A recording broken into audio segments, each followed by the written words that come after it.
Good afternoon. Thank you for joining us for the virtual continuation of Bridge Builders, Conversations with Interesting People, presented by the Clinton Foundation and sponsored by Colson Oil. I'm Stephanie Streett, and I serve as the Executive Director of the Clinton Foundation. Today, we are pleased to present a conversation between President of the Inter-American Development Bank, Luis Alberto Moreno, and President Bill Clinton. Prior to his presidency of the bank, Mr. Moreno was the Colombian ambassador to the United States from 1998 through 2005. During his time as ambassador, he greatly enhanced the relationship between our two countries, which resulted in the passage of more than $6 billion in aid for Colombia and support for Plan Colombia. And during his tenure at IDB, President Moreno has created debt relief programs, worked with Latin American and Caribbean countries on large-scale infrastructure and clean energy projects, and aided in launching a program that helps countries integrate migrants into local communities, among much more. And currently, President Moreno and the IDB have been at the forefront of the coronavirus recovery planning in Latin America and the Caribbean, helping to save lives and foster economic recovery. Joining President Moreno in today's conversation is President Bill Clinton. In the White House, President Clinton engaged in strategic partnerships and initiatives in Latin America and the Caribbean, including hosting the first Summit of the Americas, authorizing a $20 billion loan package to restore international confidence in the Mexican economy in 1994, and fighting narcotics trafficking through Plan Colombia and other efforts. President Clinton also helped restore democracy in Haiti in 1994 and brokered a peace accord in the Ecuador-Peru border dispute in 1998. Following his presidency, President Clinton has continued to support the region through his philanthropic work and in close partnership with IDB. I'm so pleased this afternoon to welcome a special guest who has tuned in this afternoon. Matt McLarty served as President Clinton's first chief of staff among his many accomplishments during his time in the White House. Mr. McLarty also orchestrated the successful 1994 Summit of the Americas in Miami, and in 1997 was appointed by President Clinton to serve as special envoy for the Americas. Welcome, Mac, and thank you so much for joining us. At the Clinton Center, we invite compelling speakers to share their stories. Our conversation here today certainly fits that bill. But I'd be remiss if I didn't mention the historic conversation we had with the Honorable Ruth Bader Ginsburg just a year ago this month. She was insightful, engaging, and inspirational. A venue normally reserved for large sporting events and musical performances, Verizon Arena, sat at full capacity here in Little Rock that night with a waiting list of close to 15,000.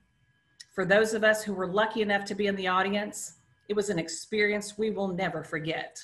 May her legacy live on, and may her memory be a blessing to us all. So thank you again for tuning in this afternoon. It is now my great pleasure to turn the program over to President Clinton and President Moreno to begin their conversation. Thank you very much, Stephanie. I too want to thank Mike and Beth Colson and the folks at Colson Oil for continuing to sponsor this program. I hope it's helped a lot of people during the COVID shutdown. It's been fascinating for me.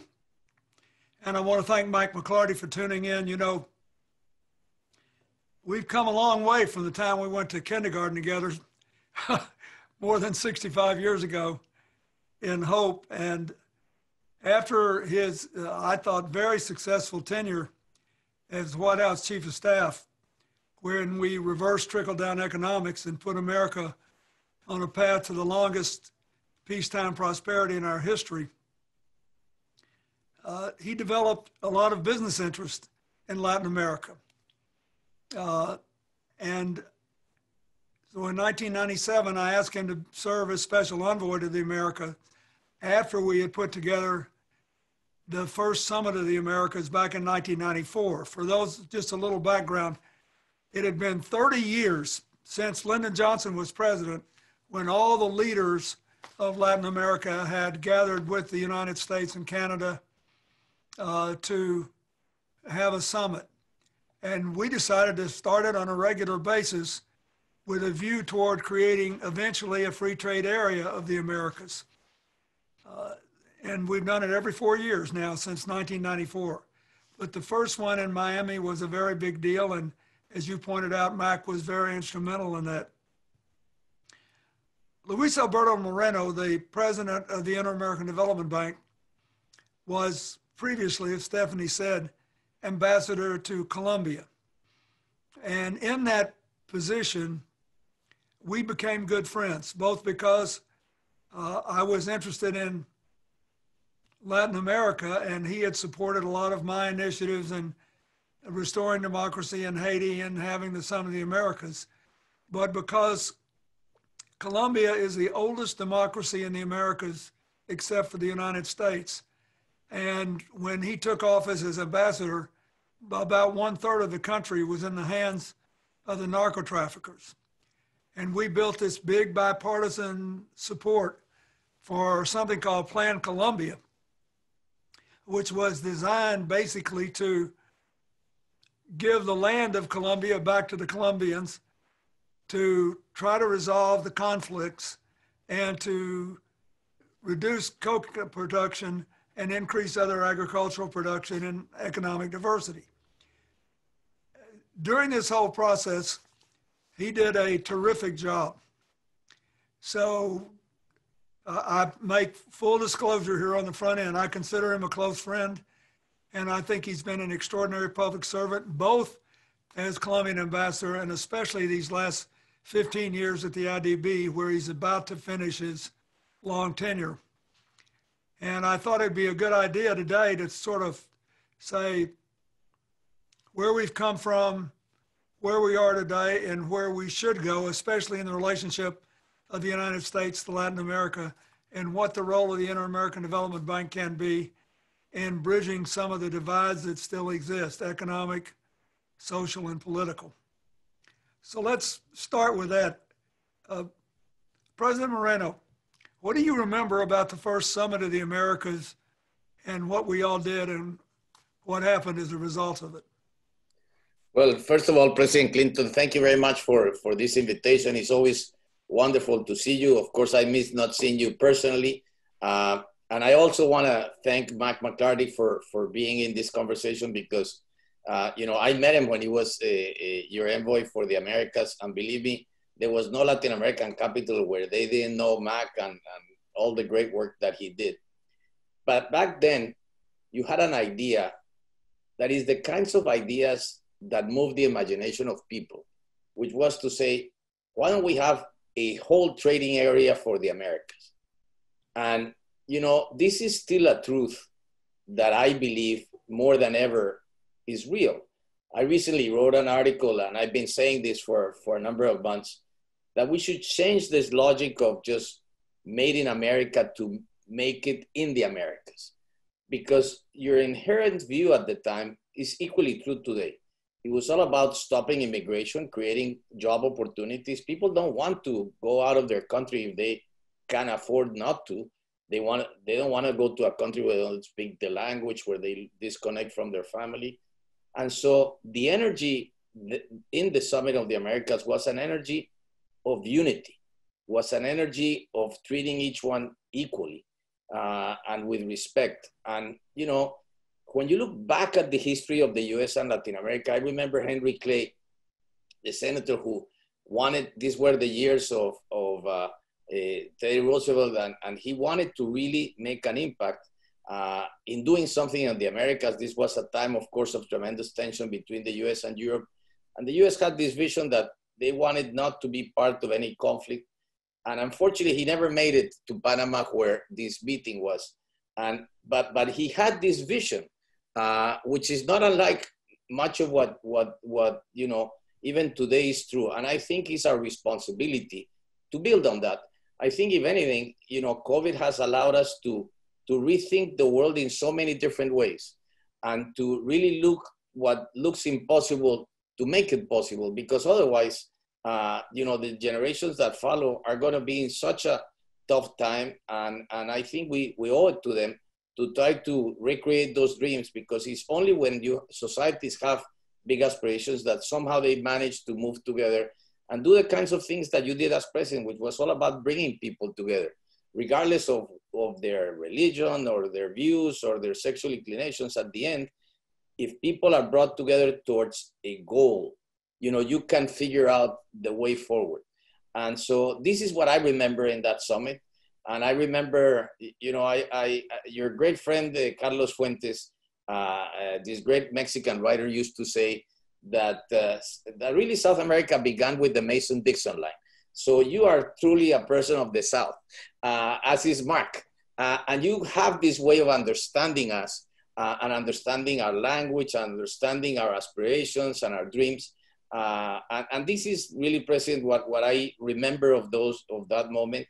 And I've always looked, and I was privileged to see you back in the last summit of the Americas, not the last, but previous to the last, which was in Panama, which was basically celebrating in 2014, the last summit of the Americas that happened, during your time. And it's really retaking that vision again. And I think now, because of COVID more than ever, the nearshoring ideas, the logistics, the capacity for industries and services as well to be able to truly connect all these value chains, I think is the biggest challenge for business. And I think we are in a world today in which businesses have to be in the same side of the table as governments.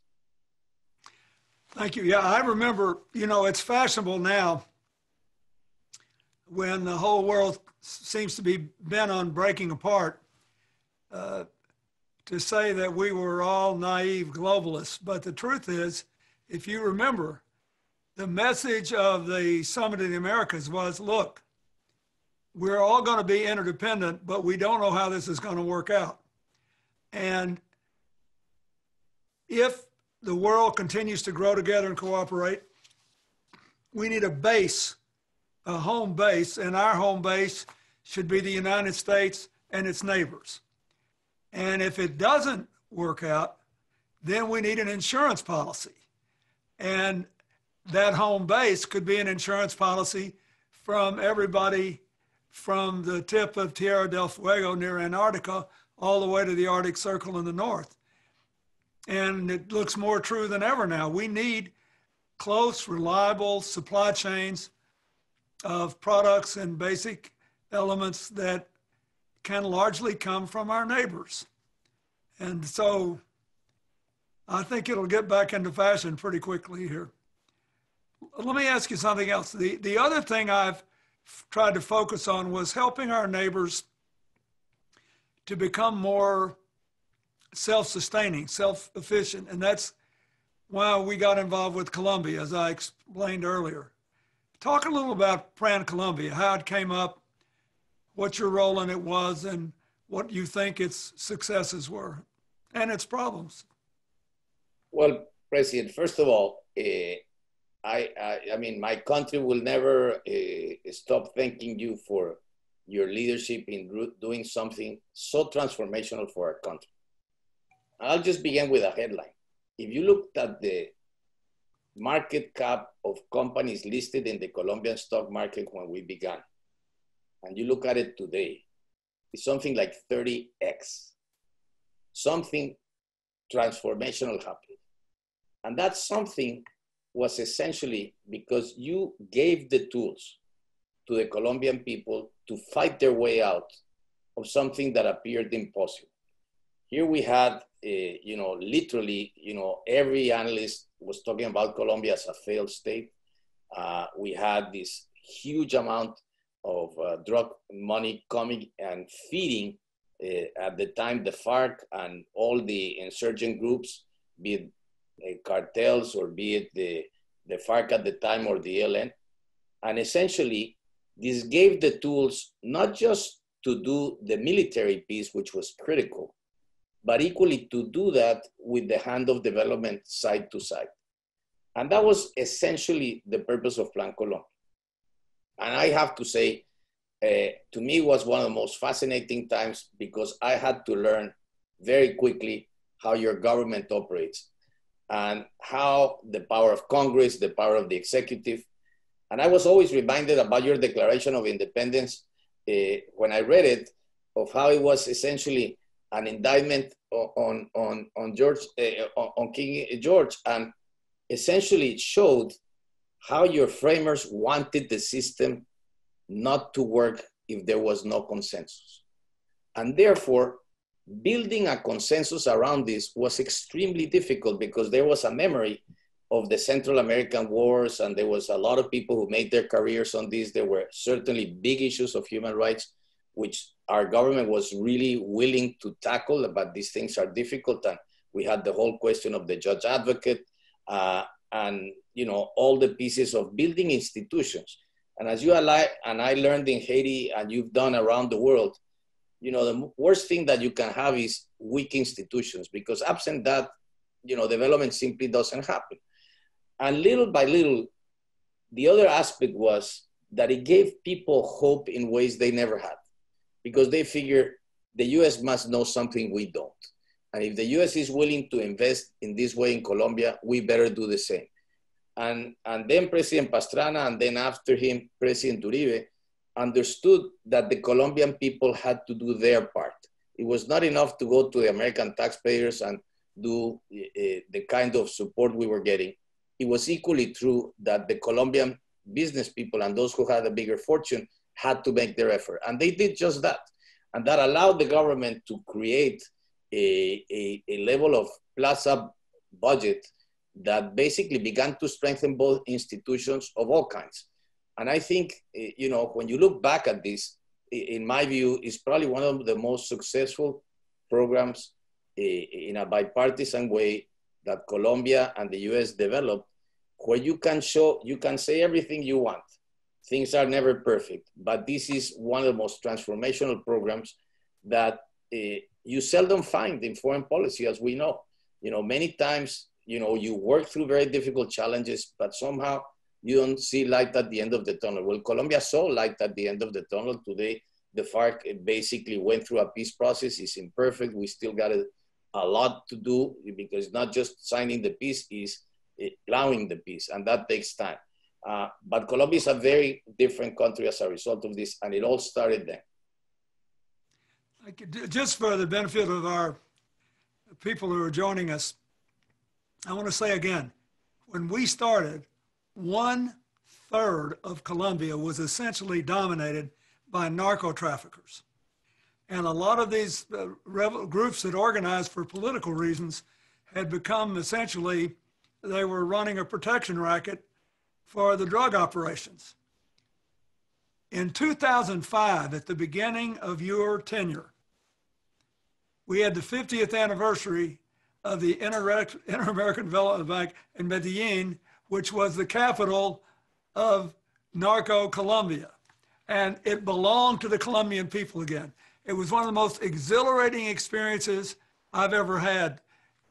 I was up in Barranquilla, and I drove down, and driving down the curved highway, looking at the Caribbean, and then looking at the beautiful little city of Medellin, which is now has several million people, of course. I looked at it and I said, to the people I was riding with, I said, God, no wonder the narco traffickers wanted it. It is so beautiful. And I can't even put into words the feeling I had of pride that the United States was helping a neighbor to take control of its destiny and to also maintain its constitutional democracy. We had changes of government. We had all kinds of political fights. They continued, as you know, right up to the current moment. But they held on to their democracy, and they held on to the conviction that they could have a drug-free future. And it's been a deeply moving experience. And I want to thank you, because you were very important to that. And I also want to emphasize what you said. We had total bipartisan support. It was originally, this whole initiative was in effect co-sponsored by the White House and the Republican Speaker of the House.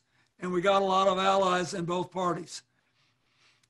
But as you pointed out, if you begin with the end in mind, instead of with short-term political advantage in mind, it's amazing where you can go with it. And most American citizens probably don't know you, but they owe you a lot because you gave us a chance to prove that we can make things work again. Now, let's talk a little more about the Americas. It's not a monolith.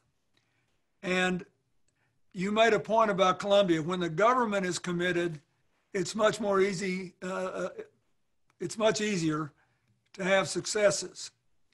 So talk a little about what happens when the situation is murkier.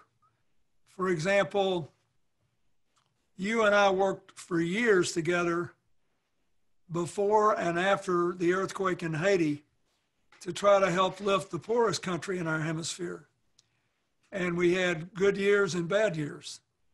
So what did you learn from that? What would you say to the American people about the efforts we made to promote democracy in Haiti, to promote better prosperity and more honest government? And where did we do good things after the earthquake and where did we go wrong? Well, President, you know, one of the things that astonished me with that earthquake in Haiti, and you and I had been working on Haiti before. I remember all your connection to Haiti from your story that you tell about your honeymoon with Hillary, etc. But you really had a passion for this country. And it's amazing, the Haitian people. I mean, they're truly incredible people. But what I discovered is something you wrote in this book called Giving, which is a beautiful way to talk about what it means to give, not just the monetary, but give of yourself.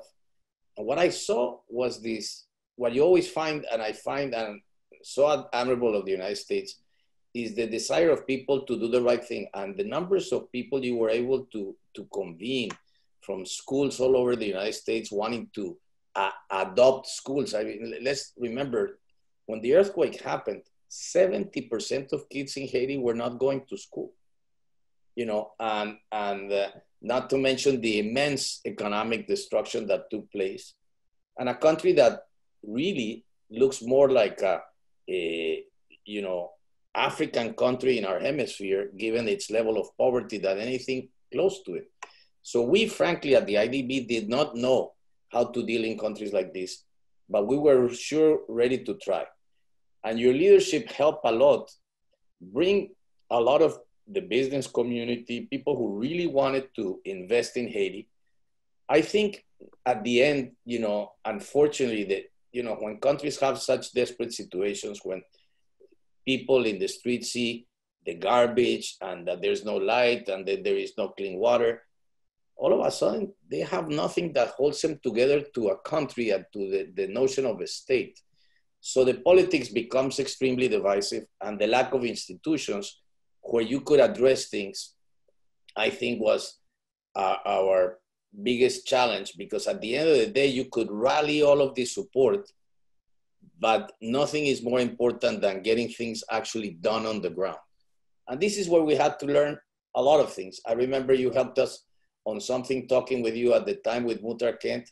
You know, we started saying, well, what can Coca-Cola do? And before we knew it, we had 25,000 farmers producing mango juice to export to the United States. And all of a sudden, 4 or 5 trees of mangoes were making a huge difference for the income of people. But then the problem was, how do you physically get them into a truck, and that truck make it without breaking down through a terrible road to get to the airport? And those were the things that we were finding all the time. And so you got very focused on energy.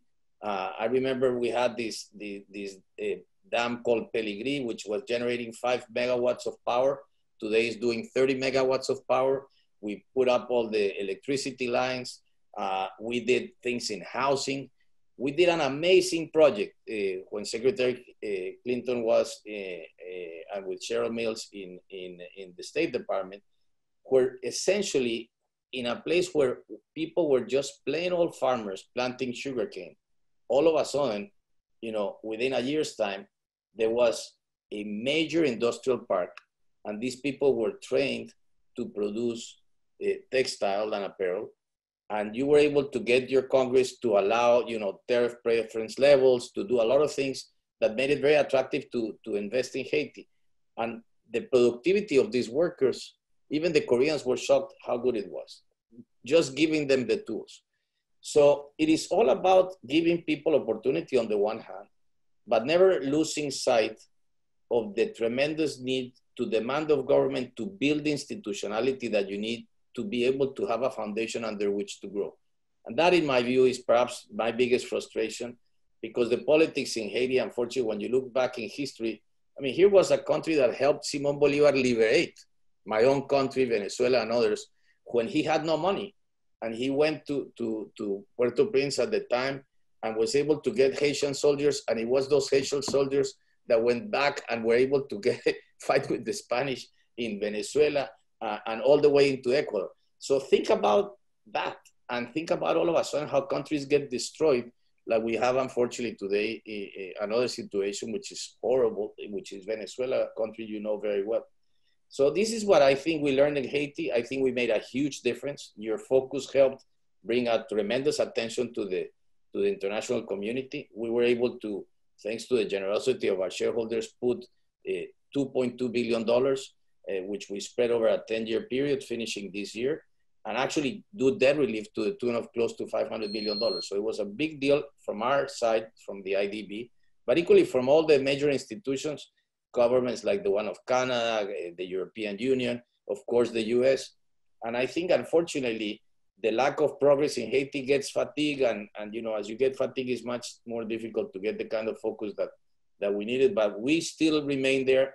We remain very committed. And it's one of the things I feel proud of what we've done. And we learned a lot in the way as well. Thank you. Well, I think it's likely that a lot of people who are participating in this event today have been cajoled by me or somebody or on their own to get involved in Haiti. And I think it's important to remember that how much in the long run you can get done depends upon the competence and integrity of the government wherever you're working. But underneath all that, there are all these people who have, especially in Haiti, who have great gifts, work like crazy, and they and their children deserve a better chance. So it's worth trying to help, even if you don't have maximum success. But it's also worth remembering we have to keep working to try to support good governance, because without it, there's a limit to how much outsiders can help. So let's talk about that a little bit.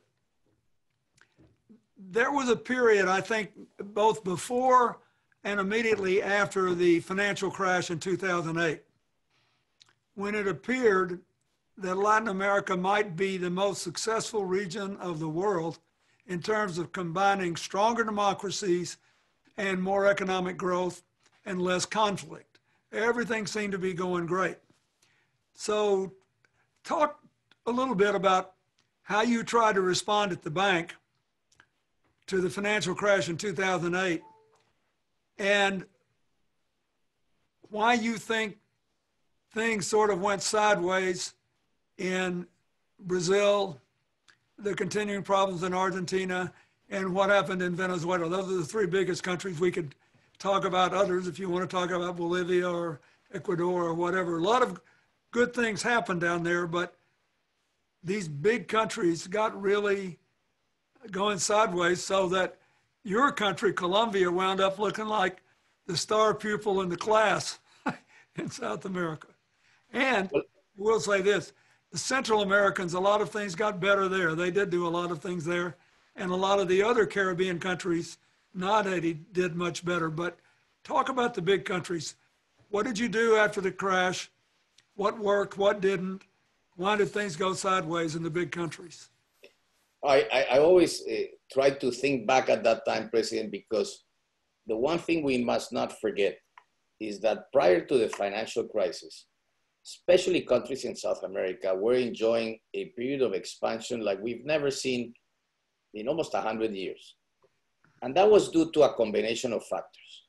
It was the strength of the US economy, the low cost of money, the strength of our currencies, and more importantly, the wins to our sales that we had because of Asian demand, especially that of China. And this produced a period of truly a high commodity cycle that essentially allowed governments to do things they had never been able to do. The first of which was to do a lot of social programs that essentially brought a reduction in poverty like we had never seen. I mean, close to 100 million people in a continent, Latin America and the Caribbean today are about 620 million. So think about 100 million people in a space of 10 or 15 years, who all of a sudden moved out of extreme poverty and into, you know, what we call the middle classes, which are not like in the US, these people earning more than $10 a day. In comes the financial crisis, and, you know, debt, which had been such a big problem for Latin American economies, was just under 40% of GDP. And in fact, we had surpluses, not big. On average, they were 0.3%, but that had never been seen in Latin America. When the financial crisis took place, and the financial crisis, as we recall, basically happened in 10 or 12 developed countries, it produced a huge shock of liquidity that automatically brought our economies down. But there was truly a V-shaped recovery the minute, you know, things started to come back to place.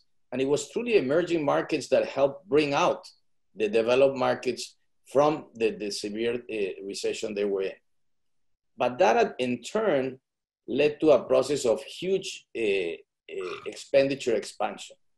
And here is where I think we began a problem that we were never able to turn down the dial of especially expenditures that were, you know, in the way of subsidies on energy, for instance, which remain very big and have huge effects on our carbon footprint. At the same time, you know, subsidies to people that truly didn't need it, to the, you know, to the poorest. And we have this problem of big informal labor markets. And so when you start looking at countries like Brazil, you know, President Lula in his first term and actually into his second term look unbeatable. I mean, he was able to get a level of growth in the country, to do great things. And then unfortunately came all of these corruption issues, which basically are, you know, the best way to lose trust in a society. And that's exactly what happened. And Brazil is still, you know, working itself out of it. I think it, as a country, will be better because of what they did in terms of all these investigations. But it basically lost the traction it had. You take the case of Argentina. Unfortunately, Argentina has a history of getting into financial problems over the years. To me, is one of the most fascinating countries in terms of the combined talent of Argentinians, the level of natural resources that they have. But unfortunately, as you know well, if you look back in history, here is a country that, you know, if you look at it 80 years ago, consistently has been coming down. And there's somehow an incapacity to do the basic things. And so they get into this kind of trouble. But it was always the country in Latin America with the best indicators in human development. And just by nature, you know, if you look at high precision manufacturing, if you look at innovation, just the sheer talent of what happens in Argentina is amazing. And so I would say in general terms, what we've seen is that kind of the effects of the financial crisis led us to a point where we overspent. We're not able to dial down the expenditure that much. Countries somehow, I think in Latin America, had never managed the kind of prosperity we had. We had been better at managing crises.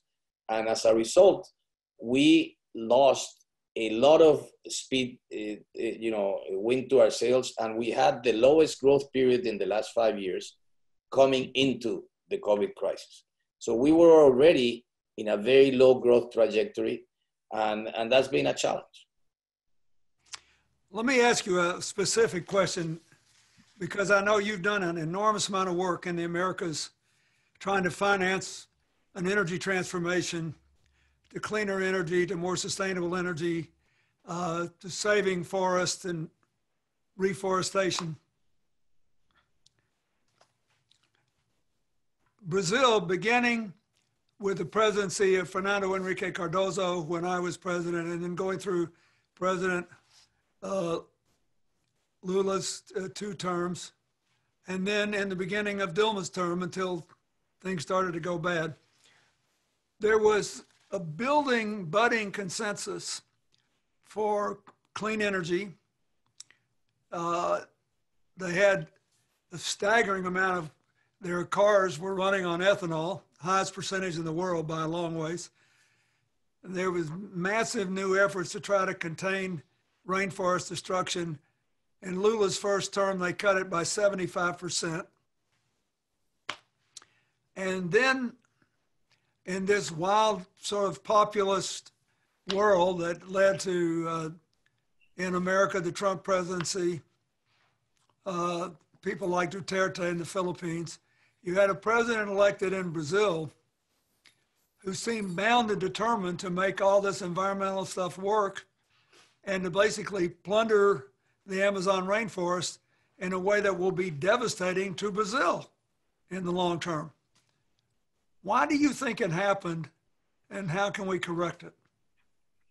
Well, if you look at the history of Brazil, Brazil was a country that was largely developed from agriculture, not unlike the United States. And there has always been this desire to continue to grow, from different farmers, etc., to expand the agricultural frontier. Even though you don't really need to do that. The reality is that Brazil has demonstrated through productivity that within almost the same landmass of agricultural production, they've been able to almost triple the production of grains. And as you know well, because you visited this, when you look at the value and how they can produce, let's say, soybeans, far more competitive than in Iowa or in Kansas in the United States. And unfortunately, they got into this trap. But I see today, and this is the beauty of Brazil, it's a very vibrant democracy. And you see today a big coalition getting together and realizing that they have to do something about it. In fact, we remember the fires last year, but those fires, if we were to look at them this year in the Amazon in general, are even bigger than last year. Not unlike what we've seen in California. I mean, in California, it's like 20x the amount of fires that we're seeing. And that is happening because of the dry seasons where the humidity gets lower. But the Amazon is a system. And if you don't protect it as a system, you start to see these problems. Currently, there's a lot of fires today, again in Bolivia, like they were last year. And so we've actually been working on something that Colombia was leading on and creating what they call the Leticia Pact at the level of the heads of state. And here, this whole discussion on energy, President, that you followed for so long, this was a hemisphere that was energy poor when you were president, and is energy rich today because of shale gas, because of shale oil, because of renewables, both wind, gas, of course, but also solar. I mean, there's hundreds of projects that we've been financing in solar, and now hydrogen. And then add to that the fact that we have close to 65% of lithium, which is essentially what we need today for renewable energies to be able to store them. That technological advance we have not been able to crack yet. And at the same time, I think before this COVID crisis, slowly but surely the world was moving in the direction of a carbon tax. But I think the big issue that we need in the world to deal with these issues is to think of carbon credits. Why? Because the Amazon is the biggest depository of CO2 emissions. And we have 40% of the biodiversity of the world having only 11% of the landmass. So we need to think about this in an integrated way. You've put a focus for many, many years on the Caribbean and their lack of energy. Today, you can do many of these things in the Caribbean, but we also have to look at the natural disasters that happen. These countries with a hurricane, we know what happens. The country in the world that gets the biggest amount of hurricanes is the United States, but you have a system that is in place that deals with this through FEMA and the other institutions the US government has, that, we see this in television, but we also see a year later things back to normal or to a large degree. And so this is the part that I think we haven't been able to solve. And we have, unfortunately, an energy system that is not integrated in the way that it can be most efficient. By the way the grids are set up, We had, for instance, a grid that we financed that goes from the south of Mexico all the way to Panama. Eventually, it should go to Colombia. And you have energy-rich countries that can, put energy in this transmission grid, and that would make a big difference. And it can be also a smart grid, so you can load up, gas or solar or whatever form of energy that you want, to augment the base load that you can have basically in this case, hydro. So these are the kinds of challenges in energy, which is going to be the biggest growth dynamics going forward because of the total infrastructure bill, half is energy. And I think we need to do this around green energy. I'd just like to point out that maybe you should talk a little about what you've tried to finance, but if you look at the Amazon basin, it basically provides 20% of the world's oxygen that does not come from the oceans. So if you keep tearing it up, you need more from the oceans. The oceans are producing less because they're absorbing so much carbon now. So it's really important. Every American should learn this sort of basic science of where their air comes from and how we're going to preserve some balance on Earth. And I think in that sense, trying to get the Brazilians back in the hunt of going in the right direction, they have the capacity to do more in sustainable energy just because of their sheer size than anybody else.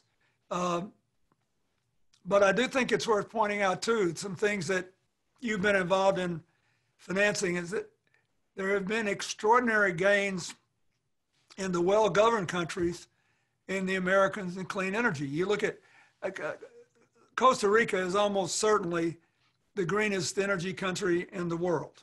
I mean, they, over half the land is forested, 26% of it is national forest. They have enormous amounts of green energy.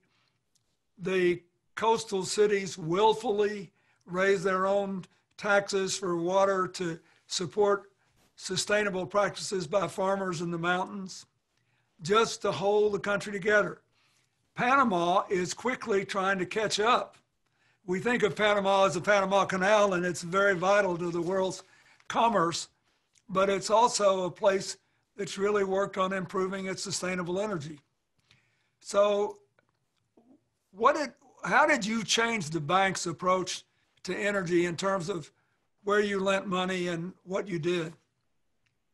Well, President, one of the great things that we had from, when I started at the bank, climate change 15 years ago, at least as a conversation in Latin America, even though we had the famous Rio summit at the time on the environment, really wasn't in the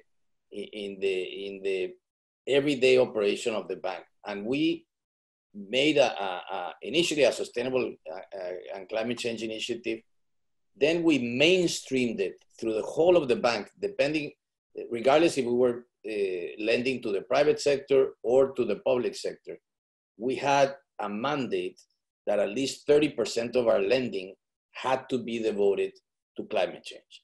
And so that created a whole cadre of professionals and a conversation with every finance ministry. We helped inside finance ministry make the economic case because, for any finance minister who is looking at the finances of a country, the risks of climate change are huge, from the regulatory aspects of a financial institution today holding assets that tomorrow are not sustainable, to the fact that you can have all of these natural disasters, to the fact that there's ways to do more clean energy. So we really pushed the agenda in that direction. And we began to do, energy efficiency projects. We began to do projects of adaptation, especially throughout the Caribbean. We started, doing financial instruments like green bonds, which have been very, very successful. The carbon tax market is still very small. In fact, this past week, Hank Paulson in the Paulson Institute and Cornell University and the Nature Conservancy produced fascinating study demonstrating all these wrong subsidies that we have in terms of food production that are creating essentially ways where you have the wrong incentives to generate more CO2 emissions. But you're right on one fundamental point that you made. I think if anything, if any lesson that we can take away from COVID is that we need a conversation more based on science. I mean, the climate change issue has been knocking on our door for a long time, and somehow the world doesn't want to understand or recognize the science. This is equally true for COVID. If we as societies are not able to be able to have this conversation that is science-based, that allow us to make the right type of decisions, these problems, we won't be able to work out of them. And yes, climate change is a complex issue because it's not only about the biodiversity, it is about the oceans, and it's of course about pure climate change. So we need to integrate all of these things. And that's why I think that, like you correctly were saying, here we have the biggest storage of CO2 emissions. It is part of the global commons, and we have to find a way to bring some kind of carbon credits to these countries. And at the same time, in Brazil has been a fascinating conversation because today, unlike before, investors want to be associated with businesses that are, looking out for their stakeholders. They want to make sure that they're investing in companies that, are looking at what we call ESG safeguards, on the environment, on governance, and on society. And those companies are trading in the markets much better today. And so all of a sudden, there's a big conversation in Brazil. The vice president of Brazil, who is a very good person, has been focusing on how to, stop all of this deforestation. And, they, little by little, they're working it through. One other thing I think is you said something that I don't want anybody to miss. More and more of these companies are looking at all their stakeholders and not just their shareholders. And and insurance companies, I told somebody the other day, insurance companies are a little like the coronavirus. They're immune to politics. That is, you can say whatever you want to, but the coronavirus will operate the way it does. And you can say whatever you want to about denying climate change. The insurance companies tell you that it's real. What you can get insured, how much you pay, and all of that. The biggest solar field in the county where Hillary and I live up here in New York belongs to Swiss Re, the major reinsurance company. It has a headquarters near here.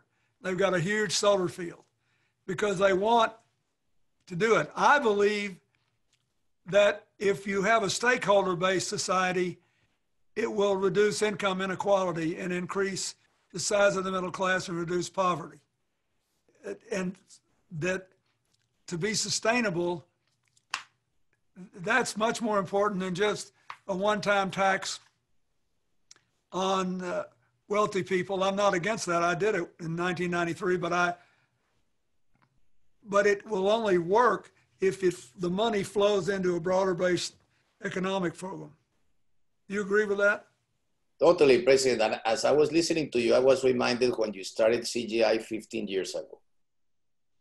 And you were bringing CEOs into a conversation that I think to a large extent was new to many of them. They were, you always have people who are enlightened and are forward-looking.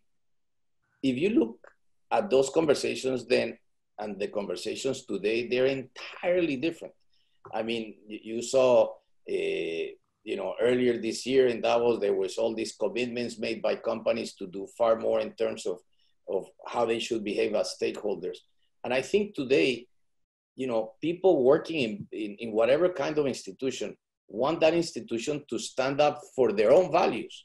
That's extremely important, to stand up against racism, to stand up for, protecting the environment, protecting our global commons. These are things that are very much into a conversation that if you look back when you started CGI, you were essentially creating a community that was worried about this. But this community today is so much bigger because that notion has expanded and people have really taken stock of this. We're about out of time. I want to ask you to close with answering two questions.